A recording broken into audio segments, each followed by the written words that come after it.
In honor of Cybersecurity Month, we wanted to understand, why does a month even exist? What exactly is going on? And of course, most importantly, how can we all be safer than we are today?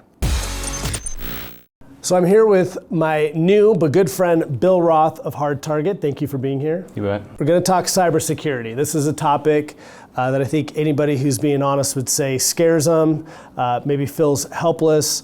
But real quick, a little bit on who you are, what HardTarget does, why is the idea of cybersecurity so important?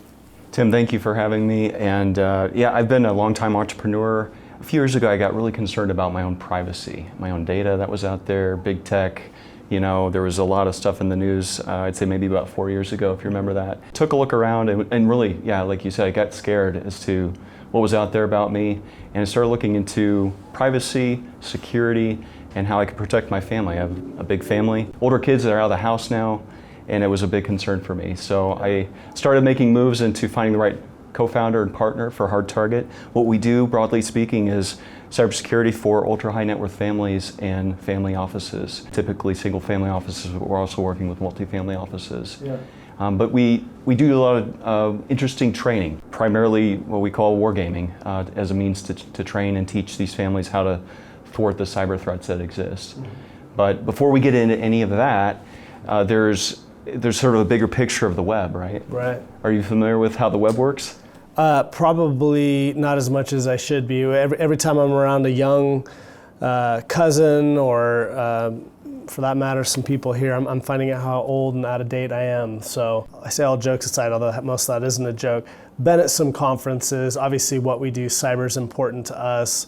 A lot of internal trainings, external trainings, been at conferences. I remember listening to a gentleman speak one time, I think to the topic that you're going to share with us, which was, he was the guy who went around obviously doing speeches. This was at a TD Ameritrade conference, had written a book, but he took a whole year off to kind of research what's out there on me. And it was a horrifying hour-long speech where he showed the dossier that existed. I mean, even just things like, every step he had taken, because we've got our phones in our pocket, tracked.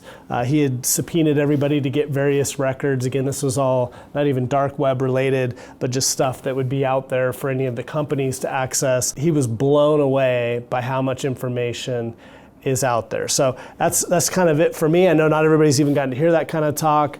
I know you brought a really cool graphic we were just discussing to maybe help people understand the situation before us all. Yeah, I think there's a reason, back to our question at the beginning, why is there a Cybersecurity Month? Well, there's a Cybersecurity Month because we all have data. And the web is really broken up into three primary components. You have the surface, or the public web, that's Google, that's Wikipedia, that's the news stations. Then you have, and that's about 4% of what's online. 4%. Just 4%. We're talking trillions of web pages. So the stuff that most of us would think of as the web, 4%. Just 4%. The lion's share of the web, 90% of the web, is what we call the deep web. That's anything behind a login or a paywall. That's a lot of where our data is housed and stored. So when you see one of these data breaches, and there was just one 2 weeks ago with a well-known financial institution, I won't name names. Not us. Not them. But 77,000 records were compromised. And so all that data is then out, for someone who has bad ideas to go do something with. The last part of the web is the scary part, the dark web. That's where that data often then gets housed, it gets sold and monetized by criminals.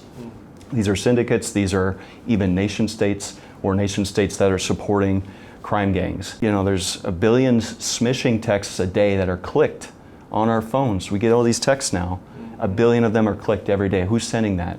Well, that's the end result of what's happening with all this data aggregation, because every time you turn your phone on, you're feeding the monster, you're feeding the engine about you. That profile of you grows. So whether that's social media, banking, all these things. Now, of course, you hope your bank, Wells Fargo, Chase, whoever it is, has that stuff locked down, but as we're seeing, the breaches can really get through anybody. So the key to this is to start to claw that back. What would you say to those people who say, oh, I'm not on the web?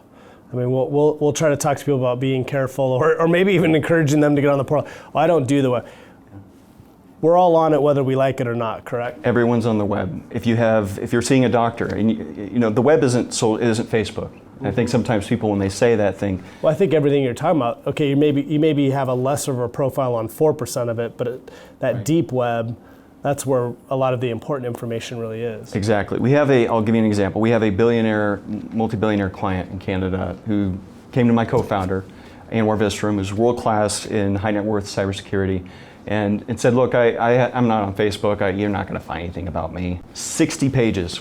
We found 60 pages on what he owns, assets, all the dossier, as you were saying. And that's really the way you got to think about it, especially as your wealth increases, your profile, your footprint increases, all that stuff makes you a bigger target. So that's why the company is HardTarget, because it's about minimizing your footprint, minimizing your attack surface, so that you're harder to find, harder to see, harder to compromise. So we only have a few minutes left. Would you be willing to come back? Absolutely. All right, we're gonna make Bill a friend of 10 Capital. On that note, no financial relationship between Bill and I. He's simply doing us and our clients a solid, you all, to help share his information, his knowledge. What are some things, I know, again, in the brief conversation we had before this, you mentioned, becoming cyber savvy. So what are a few things, again, this video, everything we've kind of known, can make this feel so daunting? What are some initial steps or even thoughts that people can have to start putting them in a better place? Yeah, that's a great question. I think there's a few things we can all, regardless of our net worth, that we can all and should be doing. Let's start to claw back what's out there about you. Sometimes when we work with ultra wealthy families, we do that manually, which has great effect, but there's some things I'm going to put together a page for our viewers to go to. It'll be a hardtarget.ai/10capital, and we'll provide some options there for you to begin doing this in your own life. But besides that, and I can speak to this maybe the next time, but a good password manager, a good VPN, especially if you're using public networks, you're visiting a library or you're at a Starbucks or somewhere, and this just generally having this mindset of if I don't recognize it, I'm not going to click it. Is first name 123 not a good password? And that's not a good one. And your dog's name. There's actually been stories of ultra high net worth families compromised because their passwords were named after their dogs. Yeah, password managers became a big part of my life. Although then I realized that for them to be safe, they're not online. You might want to back up your password manager in case you ever break your phone. That's my tip. Redundancy is what it's all about. As well. We look forward. I know you said you've been willing to do some events in the future. Obviously, come back, do these videos, and we really appreciate not only today, but again, you putting together that resource page together to help our clients. Tim, it's been my pleasure. Thanks.